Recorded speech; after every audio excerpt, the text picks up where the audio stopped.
이 강의를 통하여서 제가 알고 있는 모든 기독교 세계관을 전부 다 전수시켜 드리고 싶은 마음입니다. 기독교 세계관을 올바르게 가지고 있어야 올바른 가치관과 세계관으로 세상을 이해할 수 있고, 정작 제일 중요한 것은 세상 사람들을 이해할 수 있다는 거예요. 세상 사람들이 왜 저렇게 생각하는지, 왜 저렇게 사고하는지, 그것을 바르게 이해해야만 이상한 전도의 모습으로 나아가지 않게 됩니다. 전도를 잘못하게 되면 안 되지 않습니까? 그리고 가장 전도 대상자의 1번이 누군지 아십니까? 전도를 꼭 해야 되는 1번. 그게 바로 나 자신입니다. 나 자신이 잘못된 생각으로 성경을 접하고 잘못된 생각으로 이 세상을 바라보면 성경도 왜곡되어지고 하나님에 대해서도 왜곡된 생각을 갖게 되는 것이죠. 그래서 이 강의를 통하여서 성경적 세계관과 바른 가치관을 꼭 배우시기를 권장드립니다. 자, 본격적으로 시작을 하겠습니다. 제가 여기에다 뭐라고 썼나요? 이념이라고 썼습니다. 이념은 모든 사람들이 가지고 있는 걸까요? 아니면은 정치적인 사람들만 가지고 있는 걸까요? 보통 사람들에게 야, 당신의 이념은 뭐야? 이렇게 물어보면 나는 정치 같은 거 안 해. 나는 몰라. 나는 보수주의, 진보주의 이런 거 잘 몰라. 이렇게 편협하게 좀 생각을 합니다. 하지만 이념은 누구나 가지고 있는 생각의 전제를 이념이라고 합니다. 이념의 이자가 다스릴 리라는 한자입니다. 다스리다. 념은 당연히 생각 념자입니다. 그럼 이념을 한자를 합치면 나를 다스리고 있는 생각이라는 뜻이에요. 그래서 모든 사람은 이념을 다 가지고 있습니다. 내가 무엇인가를 평가하거나 이것은 가치 있는 것이야, 이거는 가치가 없는 것이야, 이거는 아름다운 것이야, 이거는 추한 것이야 라고 하는 모든 판단엔 전부 다 내 생각의 전제가 있어요. 기준 없이 무엇인가를 판단한다는 게 말이 됩니까? 기준 없이 무엇인가를 판단한다는 건 숫자 없이 수학을 한다는 것과 똑같은 거죠. 기준이 있어야 무엇인가를 판단하고 그 판단에 맞는 가치 있다, 가치 없다를 생각하는 것이죠. 그런데 나를 다스리는 생각이 우리 생각의 전제, 기준이 되는 것입니다. 우리는 태어날 때 부모님을 선택하고 태어나신 분이 있으십니까? 아무도 없죠. 내 외모를 내가 선택했나요? 그렇지 않죠. 나의 키, 나의 체형, 심지어는 나의 국적, 이 모든 것들이 내가 선택한 것이 아닙니다. 그런데 그것들이 나를 지금 다스리고 있죠. 나를 지배하고 있어요. 어렵게 생각하지 마시고 내 얼굴이 지금 나를 다스리고 있지 않습니까? 그렇죠? 이런 것처럼 우리를 다스리는 생각, 그것을 우리는 두 글자로 뭐라고 한다고 했었죠? 말해주세요. 이념. 이 이념은 우리가 나를 다스리고 있다는 것을 인식하지 못해요. 내가 태어나서 대한민국에서 살면서 그냥 이 이념은 가정과 사회 문화를 통해서 쓱 하고 탑재되는 것이거든요. 그래서 모든 사람은 이념을 가지고 있지만 내가 어떤 이념을 가지고 있는 거라는 건지를 본인이 판단하기가 어렵습니다. 그것을 판단하기가 어려워요. 대표적인 재미있는 예 하나를 드려볼게요. 지금은 2024년인데 2024년에 멋진 남성, 아름다운 여성의 기준이 굉장히 보편적입니다.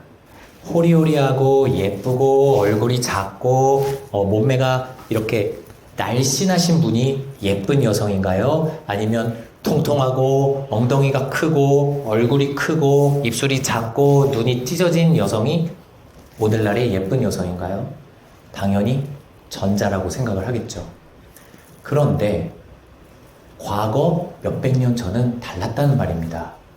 조선시대건 중세 유럽이건 엉덩이가 아주 퉁퉁하고 그 다음에 입술이 작고 눈이 찢어졌고 가슴이 납작한 그런 여성이 아름다운 여성이었어요.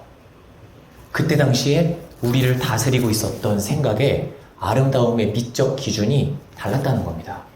우리는 이러한 이념들을 지칭할 때 무슨 주의라는 말을 쓰기로 합니다. 대표적인 예로 민주주의, 공산주의 뭐 이런 게 있겠죠. 이걸 영어로 하면 모모니즘 이런 말이 될 거예요. 이게 우리를 다스리는 생각들입니다. 재미삼아 한 3개에서 4개 정도 모모주의가 들어가는 단어 하나씩만 아무 생각나는 거 말씀해 주시겠어요? 저부터 한번 해볼까요? 외모지상주의. 얼굴이 최고다. 뭐든지 살아가려면 외모가 정말 중요한 가치다. 외모지상주의. 또 뭐 있을까요? 배타주의. 배타주의 좀 어려운 말인데 타인에게 등 돌리는, 나만 생각하는 개인주의를 우리는 배타주의라고 하죠. 오늘날에 맛있는 게 있으면 나부터 먹지 다른 사람들에게 주지 않지 않습니까? 우리를 다스리고 있는 사상 중에 배타주의가 있습니다. 한 2개 정도만 더 생각나는 거. 돈이면 다 된다. 돈이 이 세상의 모든 행복을 좌우한다. 물질, 돈, 만능, 뭐든지 다 할 수 있다. 물질 만능주의, 또 다른 말로 황금 만능주의라고 합니다. 황금만능주의. 마지막 하나 더 있을까요? 개인주의. 박수 한번 주세요. 와, 개인주의 잘하겠습니다. 이것도 약간 배타주의보다는 조금 덜하지만 나 개인이 가장 중요하다라고 생각하는 그런 이념을 우리는 개인주의 이렇게 이야기를 하죠. 모모주의라고 생각하는 건 우리 모두에게 다 깔려 있습니다. 자, 그런데 이 현대를 지배하고 다스리고 있는 이 이념이 언제부터 이렇게 됐는지를 살펴드리겠습니다. 언제부터 이렇게 됐는지.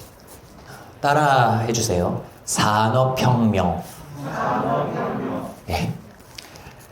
졸리실까봐 제가 이렇게 하는 겁니다. 한 번 더. 산업혁명. 이 산업혁명이 보통 유럽, 영국이란 나라에서 1700년대 중반부터 스타트를 했다라고 얘기를 해요. 1700년도 중반, 1750년 요 정도 깨죠. 이 산업화라는 게 뭐냐 하면 원래 전 지구는 농사를 짓고 먹고 살았었어요. 다 뭐 먹고 살았다고요?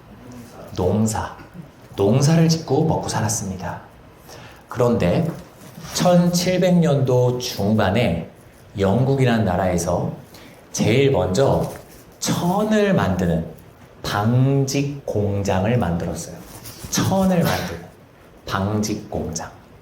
그러면서 공장이 생겨난 거예요. 옛날에는 옷을 입으려고 하면 옷을 만드는 전문가가 실로 이렇게 하죠. 그럼 옷 한 벌 만드는데 한 며칠이 걸렸을 겁니다. 구두를 만드는 데에도 가죽을 자르고 며칠이 걸렸겠죠. 그렇게 해서 한 켤레, 2켤레를 만들었을 거예요. 그런데 이제는 산업으로 될 화자, 산업으로 사람들이 먹고 살게 된 겁니다. 여기에서 산업은 나을 산자라는 한자, 생산한다, 생산하는 직업을 갖게 된 거예요. 1700년대 중반부터 시작이 됐어요. 그럼 이 생산을 한다는 건 사람이 원래 생산을 하고 있었는데 뭐가 이 생산을 대신한다? 공장들이 만들어지게 된 거죠.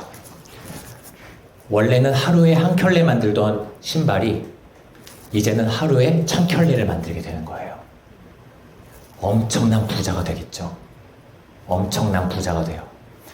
자, 그럼 이 공장을 만들려면 뭐가 필요하냐? 당연히 기술이 필요하겠죠. 공장을 만들려면 기술이 필요할 겁니다. 기술. 어떤 기계를 만들어야 되는 기술이 필요할 테니까요. 그런데 기술이 점점 발달할수록 뭐가 함께 발달하냐면 과학이 필연적으로 함께 발달하게 되어 있습니다. 그래서 우리는 기술과학이라고 짝을 지어서 말해요. 과학은 실험과 관찰로 하게 되어 있습니다. 과학은 뭘로 한다고요? 우리 초등학교 때 과학책 두 번째 게 실험 관찰이었죠. 관찰을 하는 것이 과학의 방법이거든요. 과학의 방법은 실험과 관찰이에요. 그런데 과거 이 기술이 발달되지 않았었던 시대에는 실험과 관찰을 눈으로 합니다. 눈으로. 아, 개미가 이렇게 지나가는구나. 한번 벌려보세요. 아, 이렇게 됐구나. 그런데 이제 기술이 발달하니까 상상해보세요. 현미경이라는 것이 만들어진 거예요. 하나의 예를 들어야 되는 겁니다. 현미경이 만약에 만들어졌다고 봅시다. 드러낼 볼현, 작은 것을 볼 수 있는 거울. 이게 만들어진 거예요. 그러면 옛날에 보이지 않던 게 보이겠죠. 어떤 사람이 컬럭 기침을 하고 열이 납니다. 열이 나요. 그럼 사람이 관찰을 해봤을 때 이 사람이 왜 아픈지를 판단할 기술이 있나요? 없나요? 없죠. 그러면은 전부 다 어떤 생각을 했냐면 신을 떠올립니다. 당신이 신에게 잘못을 했기 때문에 이렇게 병에 걸린 겁니다. 이렇게 판단을 해줬다는 거예요. 우리 아들이 아파. 우리 아들이 열이 펄펄 끓네. 이거 어떻게 하면 좋지? 지나가던 사람이 얘기합니다. 당신이 부모님께 효도하지 않았기 때문에 당신 아들이 아픈 거라는 걸 모르십니까? 이렇게. 그럼 이때 당시에 사람들은 그걸 믿어요. 그래서 제가 말씀드리는 걸 절대 오해하면 안 되시는 게 기독교를 얘기하는 게 아닙니다. 이때 당시에 불교건, 힌두교건, 이슬람교건 어떤 자연물을 숭배하는 토속신앙이건 전부 다 신을 떠올렸다는 거예요. 하나님만 떠올렸다는 게 아니라 신. 그래서 이때 당시에 누가 아프면 제일 먼저 샤먼을 찾아갑니다. 샤먼을 해석할 말이 대한민국 말이 그렇게 마땅한 게 없는데 굳이 말하자면 무당이라고 볼 수 있거든요. 근데 무당과 샤먼은 조금 달라요. 어찌됐든 무당을 찾아갑니다. 아이고 신에게 좀 빌어주십시오. 우리 아들 아픈데. 그래서 푸닥거리를 하게 됩니다. 물러가라 하면서 돼지 피를 잡고 닭피도 뿌리고 하면서 푸닥거리를 통하여서 신에게 내 아들의 질병을 치료해달라고 청탁을 하는 거죠. 부탁하는 거죠. 또 비가 오지 않습니다. 그럼 기우제라는 빌기자, 비유자, 비 내리는 걸 비는 제사, 기우제라는 제사를 드립니다. 그러면서 온 마을 사람들이 나와서 또 신에게 구술하죠. 여러분, 이게 무식해서가 맞죠. 무식한 겁니다. 그런데 왜 무식할 수밖에 없었느냐? 이게 없었거든요, 이게 없었어요. 그래서 모든 삶을, 모든 길흉화복을 신에게 의존하고 신에게 그것을 근거를 찾을 수밖에 없었던 겁니다. 사람들의 삶이 그려지세요? 저 사람은 잘 먹고 잘 살고 나는 못 먹어. 그럼 이거 전부 다 누구 탓? 신의 탓. 하나님만 생각하시면 안 됩니다. 이 세상 모든 사람들이 신을 개입시켜서 살고 있었어요. 전부 다 신을 개입해서 사는 거예요. 조선시대건, 영국이건, 프랑스건, 일본이건 싹 다 신을 전제해서 살아갑니다. 이거를 우리는 하나의 이념. 이념을 우리는 뒤에 뭘 붙인다고 했었죠? 모모주의. 이거를 신을 근본으로 삼는다 해서 신본주의라고 하는 거예요. 신을 근본으로 삼는 이념인 것이죠. 태어나서부터 죽을 때까지 전부 다 이 신본주의의 세계관에서 살아가는 겁니다. 모든 길, 흉, 화, 복을. 이러다가 뭐가 발달했다고요? 동그라미가 답입니다. 뭐가 발달했다고요? 기술이 발달했습니다. 기술이 발달하면서 자연스럽게 사람들은 뭐를 할 수 있게 되죠? 실험과 관찰을 통해서 보이지 않던 게 보이게 됩니다. 몰랐던 거를 알게 돼요. 그러면서 뭐가 발달하죠? 과학이 발달합니다. 이 과학 안에는 천문학도 과학이고요. 의학도 과학이에요. 의학. 모든 것은 과학적 방법론으로 하는 겁니다. 과학적 방법론이란 실험과 관찰이에요. 모든 것은 추론하고 실험하고 관찰한 다음에 공식을 도출해내는 거예요. 아, 실험과 관찰을 했더니 이런 결론이 나는구나. 실험과 관찰이 없이는 과학을 발달시킬 수가 없어요. 우리 과학자들이 지금은 모르지만 우리의 후대 사람들은, 우리의 후손들은 밝혀낼 겁니다. 이런 말 많이 하죠. 그 말은 기술이 더 발달해서 안 보이던 걸 볼 수 있게 될 겁니다. 만질 수 없는 걸 만질 수 있게 될 겁니다. 라는 뜻이에요. 기술의 발달을 의지하는 거예요. 기술이 발달할 걸. 지금 자동차가 자율주행이 된다 어쩐다 하는 거 들어본 적 있으시죠? 기술이 발달했으니까 이제는 서울에서 부산 내려갈 때 4시간 동안 신문 보면서 갈 수 있는 겁니다. 자동차가 알아서 움직여주는 거예요. 기술이 발달, 그것이 인간을 윤택하게 한다. 이렇게 말하고 있어요. 기술의 발달이 여기서부터 시작이 됐다는 겁니다. 어디서부터요? 산업화. 그래서 이 산업화를 혁명이라는 말을 붙이는 거예요. 사람의 생각을 송두리째 바꿨거든요. 근데 어떻게 바꿨냐 하면요. 이때 사람들의 생각을 엿보셔야 돼요. 여기 계신 성도님들이 전부 다 1780년생이라고 생각해 봅시다. 1780년생들이에요, 다.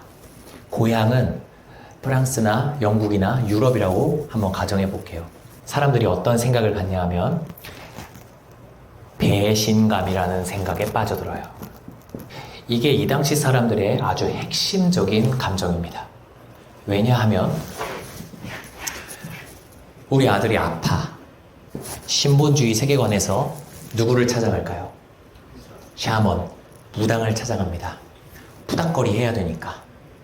그런데 아유, 우리 아들이 아파. 우리 아들이 내가 부모님께 불효를 저질러서 우리 아들이 아픈가 봐 했는데 어떤 사람이 지나가는 거죠.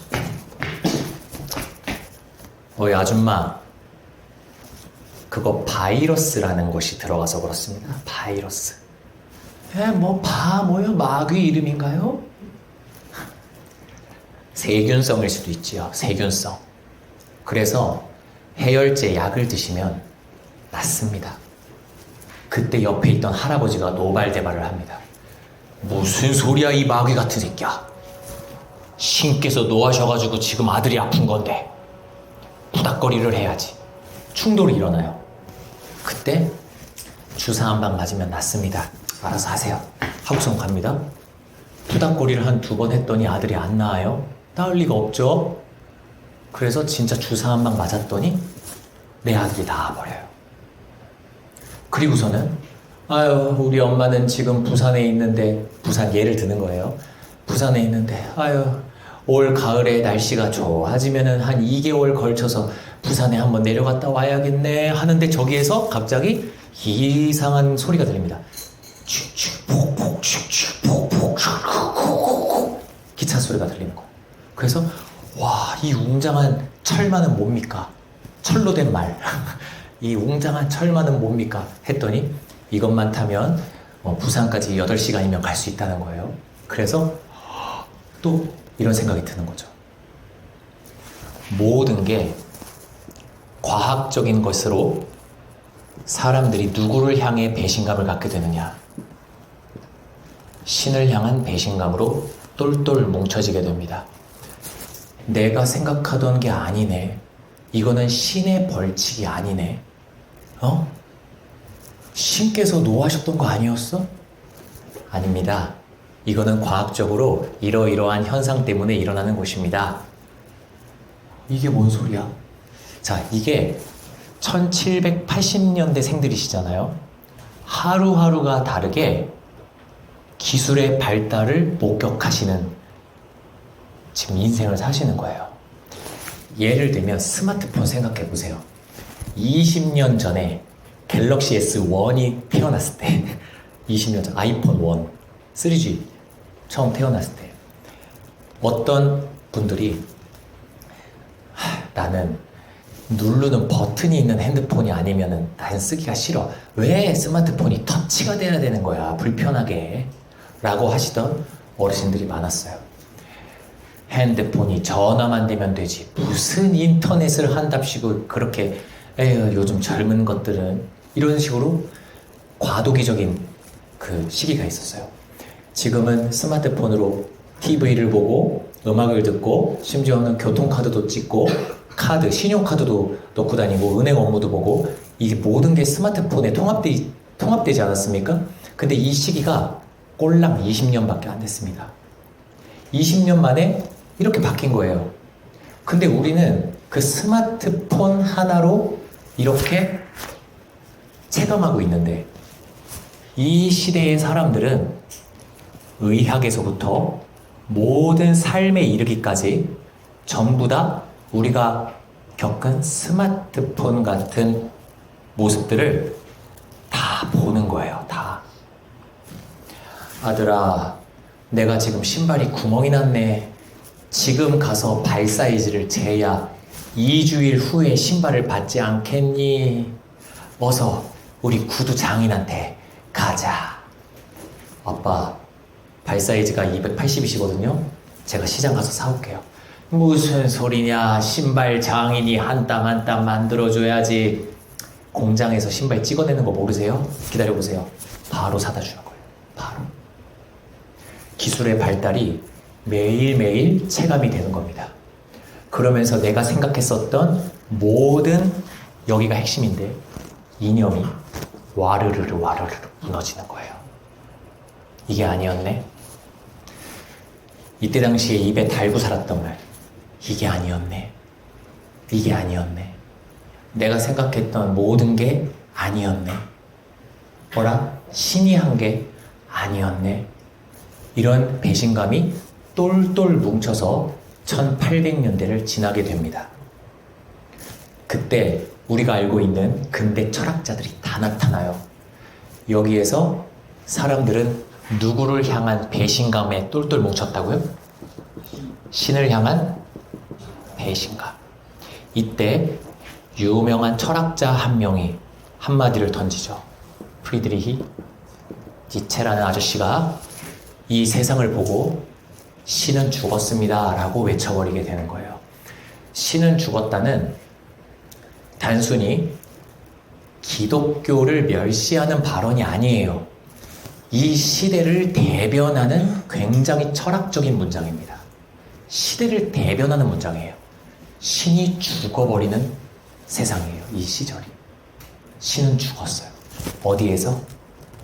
사람들의 이념에서 신은 죽어버린 거예요. 그럼 사람들은 무엇을 믿게 됐을까요? 신은 죽었으니 무엇을 신뢰할까요? 무엇에 희망을 걸면서 살아갈까요? 그게 바로 이성이라는 개념입니다.